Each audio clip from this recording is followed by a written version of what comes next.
पूर्व मुख्यमंत्री आके इसी चौराहे पे, जहां हम और आप खड़े हैं, इसी चौराहे पे आकर कहता है हम तो नया झरिया बसाएंगे। रघुवर दास जी बिल्कुल, बोलते हैं इस विश्व की जो सबसे बड़ी पार्टी है वो ऐसे परिवार को टिकट देती है जो मेरे पति का हत्यारा परिवार है।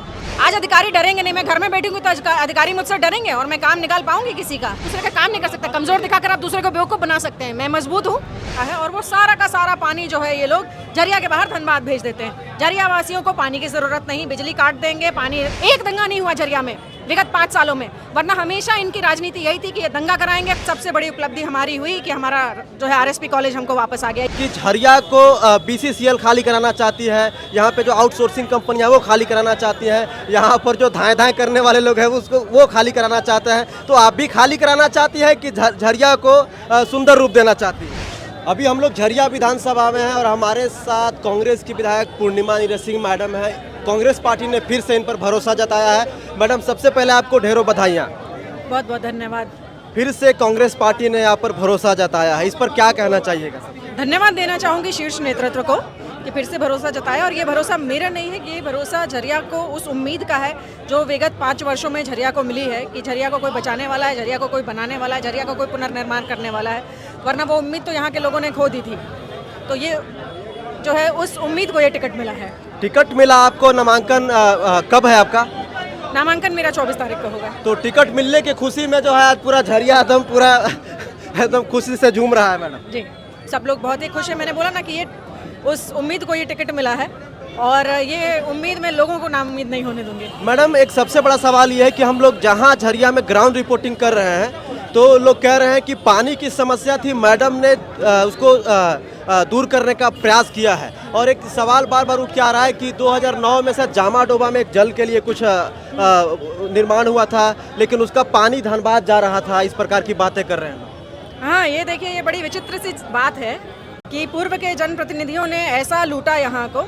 आज पानी की समस्या जो इतनी घोर और गंभीर हो गई है उसके लिए सबसे सीधे तरीके पे वो जिम्मेदार हैं।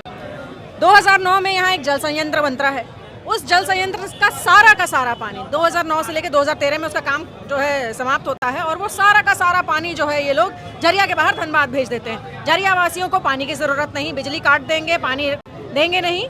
खाली कराने का जो इनका षड्यंत्र था वो जाकर 2019 में खत्म हो गया। इनका जो षड्यंत्र था कि हम बतौर एक तरीके से आप बिजली पानी काट दीजिए, उसके बाद कोई जगह रहने लायक हो जाएगी और उसके बाद बीसीसीएल की तो जो मनमानी है सो है ही, आउटसोर्सिंग कंपनियों की जो मनमानी है सो है ही।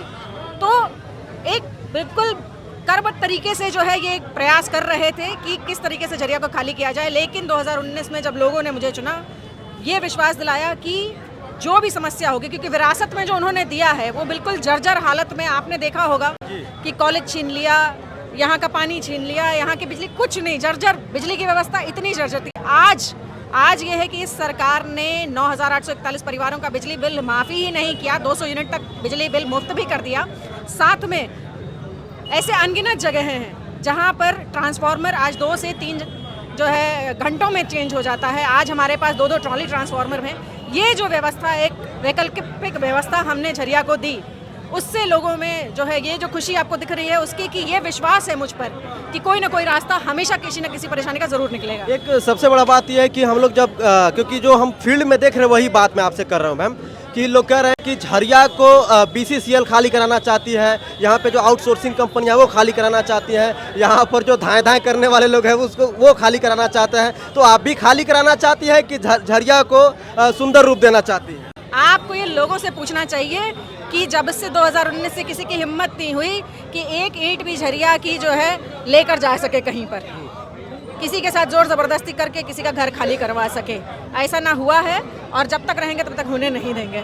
आप ही के गोतनी को फिर से टिकट दिया गया है, 2019 में भी आप हराई थी और फिर से आपके सामने जो है मुकाबला होने वाला है, कैसी तैयारी है? ये सबसे बड़ी बात मैं आपको बता दूं एक कि ये इस बोलते हैं इस विश्व की जो सबसे बड़ी पार्टी है वो ऐसे परिवार को टिकट देती है जो मेरे पति का हत्यारा परिवार है। मैं तो कभी सपोर्ट नहीं कर सकती। आप सोचिए कि मेरे लिए ये कितना मुश्किल होगा कि आज मुझे घर घर जाकर फिर वही बात बतानी होगी। वो परिवार उस परिवार में उस व्यक्ति ने मेरे पति की हत्या की है, आज उसकी पत्नी को टिकट मिला है। इससे ज़्यादा मुझे कुछ नहीं कहना है। अब लोगों को निर्णय लेना है कि वो किस तरीके के लोगों को चाहते हैं अपने लिए, जो उनके लिए दिन रात खड़ा है या जो हत्या की राजनीति करते हैं उनको चुनना चाहते हैं। एक और सवाल ये है कि आपको लोग बहुत ही स्ट्रिक्ट और पढ़ी लिखी जो है महिला समझते हैं लोग, कि लोग बात करने जाएंगे तो मैडम डांट देंगी, और रागिनी जी के साथ से बोलते हैं कि थोड़ी सी घरेलू है, तो थोड़ा इस प्रकार से लोग बातें कर रहे हैं। और घर में बैठ के जनता का काम कर लेंगी? नहीं, बिल्कुल नहीं। तो फिर घर में बैठ के जनता का काम नहीं होता। जनता के काम के लिए जो है, मैं मानती हूँ कि मैं अगर थोड़ी सी स्ट्रिक्ट भी हूँ तो वो जनता के काम के लिए है। आज अधिकारी डरेंगे नहीं, मैं घर में बैठूंगी तो अधिकारी मुझसे डरेंगे और मैं काम निकाल पाऊंगी किसी का? तो ये जो धारणा है कहीं ना कहीं उन्हीं लोगों की बनाई हुई है। लोग मेरे पास आते हैं, कहते हैं मैडम आपसे मिलना इतना आसान है, हम तो सोच भी नहीं सकते। हमने क्या करें, आप वो जो विरासत पे पिछला 15 साल का ढोर है ना, आपको जो सिखाया गया है कि विधायक कभी कभार दिखते हैं, 4-5 गाड़ियों से चलते हैं, 20-25 बॉडीगार्ड लेकर चलते हैं, तो ये जो धारणा उनके मन में बनाई गई है वो बनी हुई है, उसी के साथ वो जो है चल रहे हैं। लेकिन जब वो मेरे पास आते हैं तो उनको लगता है कि इतना आसान हो सकता है काम, वो तो सोच भी नहीं सकते हैं। तो वो धारणा फिर उनकी बदल जाती है और वो जाके 10 लोगों को और बताते हैं। ये सारा किया कर्म उन्हीं का है और वही बार बार ये बातें बताना। आप बताइए ना, कोई घर में बैठकर काम करवा लेगा अधिकारियों से क्या? आप बताइए, आप तो जगह जगह जाते हैं, विधानसभाएं घूमते हैं, आप जानते हैं कि विधानसभा में काम कैसे होता है। अधिकारी ब्यूरोक्रेसी डरती है किसी ऐसे महिला से, ऐसे डरेगी जो घर में बैठेगा और बोलेगा बड़ी घरेलू हैं आप? तो नहीं, उसके लिए आपको लगना पड़ता है। आपको थोड़ा सा, अगर पिता घर का अभिभावक कमज़ोर हो जाए, उसके बच्चे कैसे होंगे? थोड़ा सा हमको भी जो है कड़ा होना पड़ता है, क्योंकि हम चाहते हैं कि जनता का काम हो। और वो कड़ाई मेरी जनता के लिए नहीं है, वो कड़ाई उन अधिकारियों के लिए है। ये बात जो आता है वो जानता है। उनकी बनाई हुई धारणाओं पे मैं सभी से आग्रह करूंगी कि उनकी बनाई हुई धारणाओं पे ना जाएं। उनका यही काम है, झूठ बोलना, अफवाह फैलाना, भ्रम फैलाना, उनका यही काम है। लेकिन जनता इस बार भ्रम को नहीं, कर्म को जो है चुनेगी। उन्होंने देखा है कि क्या हो सकता है झरिया विधानसभा के साथ, क्या क्या किया जा सकता है। जो उम्मीद यहाँ से छीन ली गई थी कि अरे इसको तो उजड़ना ही है, पूर्व मुख्यमंत्री आके इसी चौराहे पे, जहाँ हम और आप खड़े हैं, इसी चौराहे पे आकर कहता है हम तो नया झरिया बसाएंगे। रघुवर दास जी बिल्कुल, वो आकर कहते हैं अरे हम नया, ये तो उजड़ेगा, हम तो नया झरिया बसाएंगे। लेकिन 5 सालों में मैंने ये कहा कि नहीं बसेगा, एक ईंट नहीं जाएगी, और वही हुआ।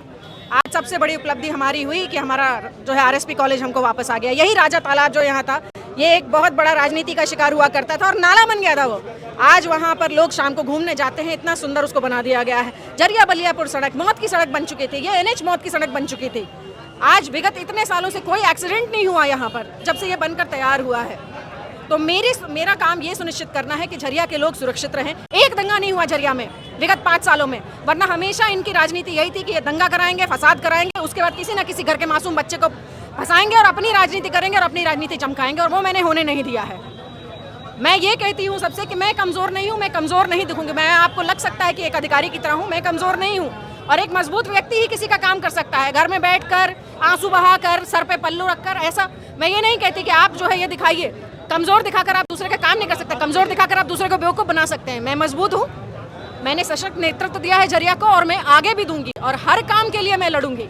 हर गरीब, वंचित, शोषित, हमारे जो यहाँ के स्थानीय लोग हैं, मैं उनके लिए लड़ूंगी और लड़ रही हूँ और लड़ती रहूंगी। जी, शुक्रिया। तो हमारे साथ बातचीत करने के लिए झरिया से कांग्रेस विधायक पूर्णिमा नीरज सिंह मैडम थी। बातचीत हमने किया और फिर से कांग्रेस पार्टी ने इन पर भरोसा जताया है। आपको बता दें कि झरिया विधानसभा में सेकेंड फेज में 20 नवंबर को मतदान होने वाला है। मुकाबला बहुत ही ज़बरदस्त कांटे का होने वाला है, क्योंकि पूर्णिमा नीरज सिंह का मुकाबला उन्हीं के जो है गोतनी रागिनी सिंह के साथ होने वाला है। आपको बता दें कि 2019 में भी जो है भारतीय जनता पार्टी ने रागिनी सिंह को ही टिकट दिया था, लेकिन पूर्णिमा नीरज सिंह शायद उनको 12-15 हज़ार वोटों से हरा दी थी। तो इस बार क्या होगा ये तो आने वाला समय बताएगा। बाकी हम लोग झरिया विधानसभा के अलग अलग क्षेत्र में जाके झरिया के आम जनमानस से, मतदाताओं से ये जानने का प्रयास करेंगे कि पूर्णिमा नीरज सिंह मैडम ने कितना काम किया है झरिया के लिए। बाकी अगर आप झरिया विधानसभा से हैं तो आप बताइए कि पूर्णिमा नीरज सिंह मैडम के काम से कितना खुश हैं और झारखंड में आप किसकी सरकार चाहते हैं। बाकी इस वीडियो को देखने के लिए आप तमाम दर्शकों का धन्यवाद। जय हिंद, वंदे मातरम, जोहार झारखंड, शुक्रिया।